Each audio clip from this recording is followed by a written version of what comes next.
All right, so greetings to you all out there. I'm doing my pretty much a weekly sun gate transit, human design. We're looking at where the sun is, what gate it's moving into, and we know that gate is going to be a Gemini gate because we're in the month of June. So I'll do a little summary as I do, and this particular summary is June 8th to June 13th, and I called it self-organized power, just to be straightforward and simplistic. It's actually quite a complex interwoven concepts or string of concepts that Gate 45 holds together, especially in relationship to the 2027 right angle cross of the Sleeping Phoenix, as well as into the further years that lead up to, I think it's like 3127, which is the ultimate pinnacle culmination of humanity as a species. And so at present, we're only in June 8th or June of 2025. So we're not even yet at the Sleeping Phoenix, but we're moving towards it. And what that means is that we're moving towards an ever more complex or perhaps even simplified expression of a new cycle of beingness. And we're moving away from the cross of planning, which is a tribal, familial, um, privileged, energetic that has held humanity together. And that's dissolving into a more collective and individuated awareness, genetic and DNA awareness. Perhaps the individual mostly because of the Sleeping Phoenix is very individual. It's a manifesting generator channel. And we're moving away from two gates that summarized more about the tribe, taking care of the tribe. And we all know this, we all see this. This is quite evident to all of us that the family, tribal, privileged power dynamic is slowly dissolving. Not family values. We will retain the values of taking care of one another and that sort of familial representation, but we will be shifting from more and this is all represented by 45. Don't think that I'm getting off track here. I'm not. But let me go back to that and then I'll meet myself here again.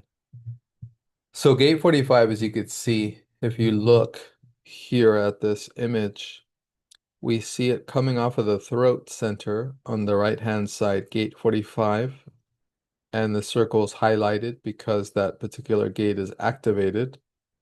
And it's activated in black because it's a transit, and transits are always on the black column on the right-hand side. And we could see the sun just barely, but the sun's in gate 45-1 in this image. And so this is June 8th. And June 8th to June 13th, the sun will be in gate 45. This is a Gemini gate, and it's about the voice. It's about the active voice of communicating around the themes of resources. Gathering together is the name of this gate, the formal human design name.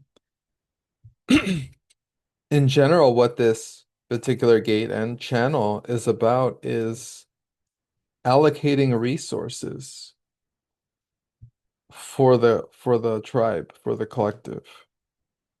This is about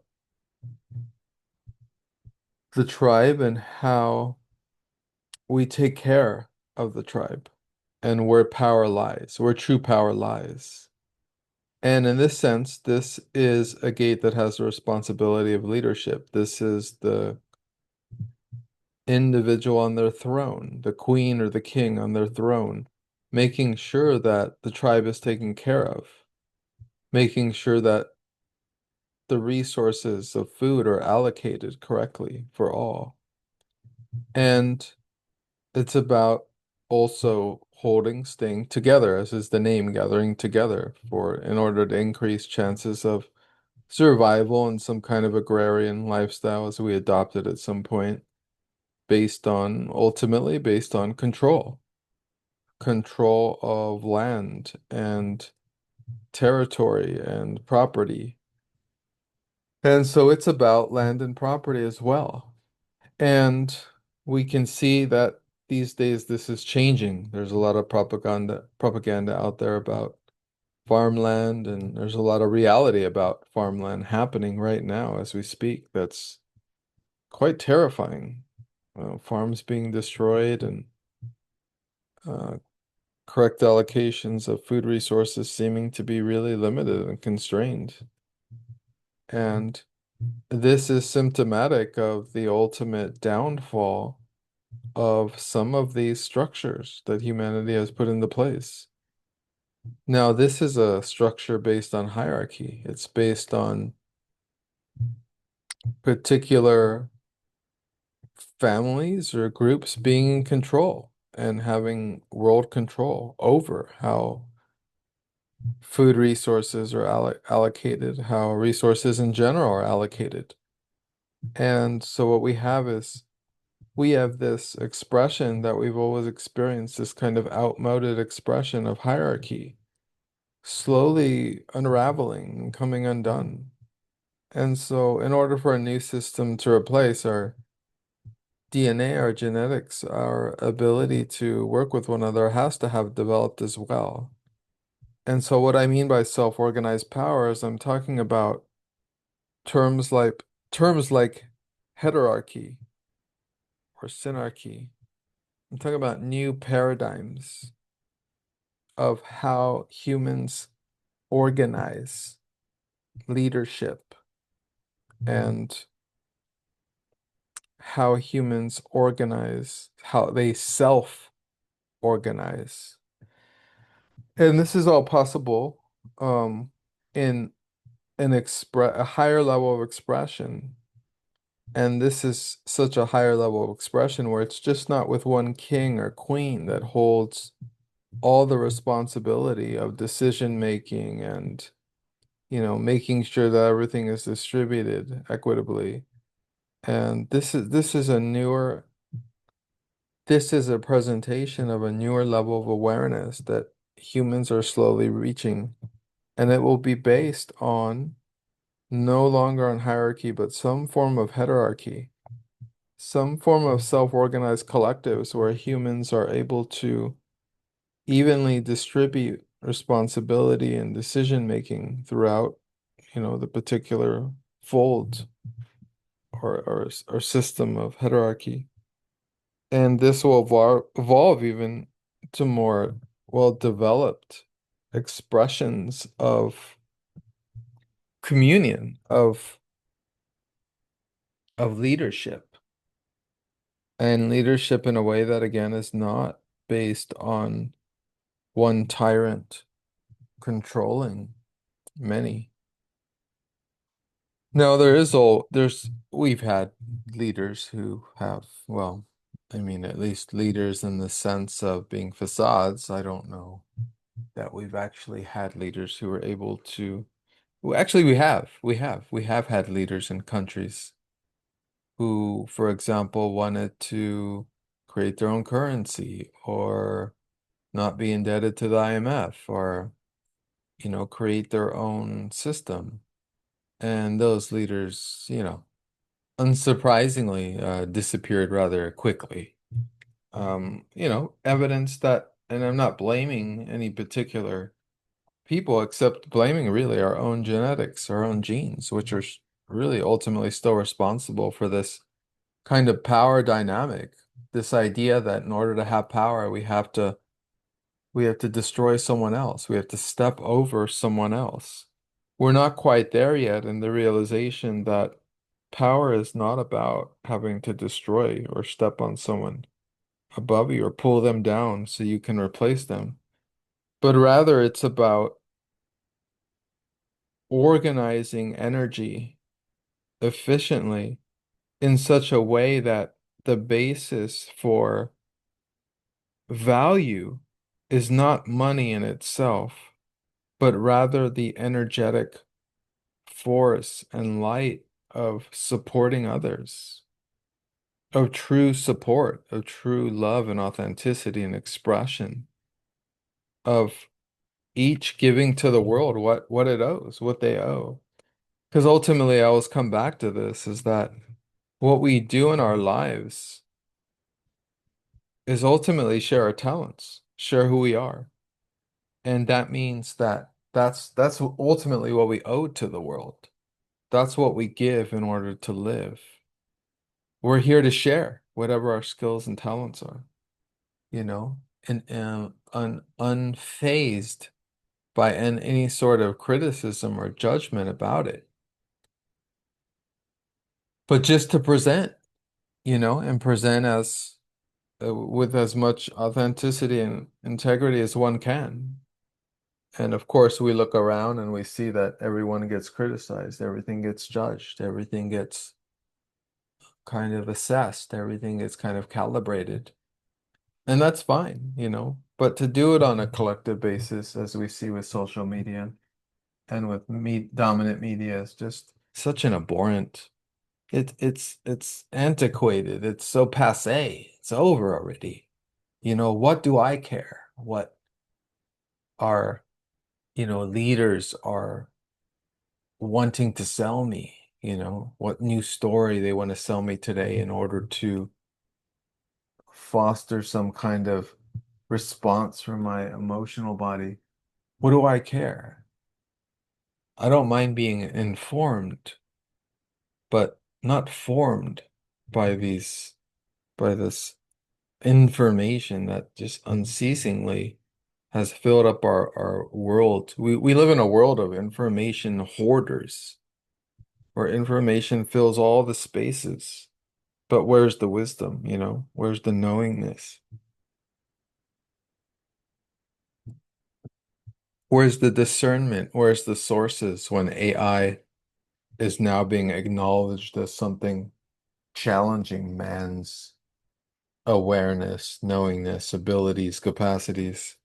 What a joke. As if that's a challenge, some kind of parasitic, copying, postmodernist, you know, non-original, sparkless, sourceless, soulless expression of being. It's just something we're here to master, you know. It's not something we're here to merge with, you know. I'm not going to Mars. It's another way to put it. So we're looking at the decline of this energy that attempts to dominate, to quote unquote lead us, to hoard money and resources. This is antiquated, this is passé, this is over with. And a part of this realization is as the 45, it's not to dominate others, and it's also not to dominate or try to control ourselves. This is a big key that I don't think I mention enough in the thematics of life, is that those who control, those who dominate with a fist of power, that's the way they treat themselves. Dominating others, controlling others, that's how they treat themselves. They control and dominate themselves. When when in reality, and by that I don't mean any specific ontology, but just our own personal experience. It's okay. It's correct to actually be quite aware of how one treats oneself and allow oneself to make mistakes and allow oneself to be as like a small child and to treat that small child with care because we are still all small children in this world which constantly confuses us and deceives us into thinking we have choices and deceives us into thinking we don't have choices. I mean, ultimately, all we have is our beingness. our authority in our body and where it takes us. As Bill Hicks said, we're on a ride. It need not be more complex than that. And so I think that's it. Let me see if I have anything else to add. Essentially, what I wanted to share was that the 45 is symbolic of new ways of being, new ways of expressing how we work collectively on this planet. Planet? Did I say planet? On this plane. We are shifting from hierarchy to something else, some kind of communion, some kind of heterarchy, some kind of synarchy, some kind of new paradigmatic vision. And this means new patterns will begin to operate from our DNA and in the way we structure relationships with each other. And this doesn't mean we're going to lose family values, but applicate them in ways that we never imagined. Hopefully that was helpful to you all. Enjoy this June 8th to June 13th. It does coincide with the full moon in Sagittarius, as well as Jupiter entering into Cancer and squaring the Aries vortex, where both Saturn lies around the 14th and Neptune will also be hit by square on the, I think, 17th. I don't have my notes in front of me, each a couple of days after each other, creating a huge tension in the collective, wanting to act, wanting to push something forth, but yet being stifled. And so the reminder is to go through these days with grace, whatever it is, the tension, whether you can push forward or not. Just make sure that you are doing what you are doing with grace and with care. And hopefully that was helpful to you all, and I'll see you on the next Sungate transit. Thanks so much for watching, and feel free to like and subscribe and comment. It all helps my channel, and thank you so much.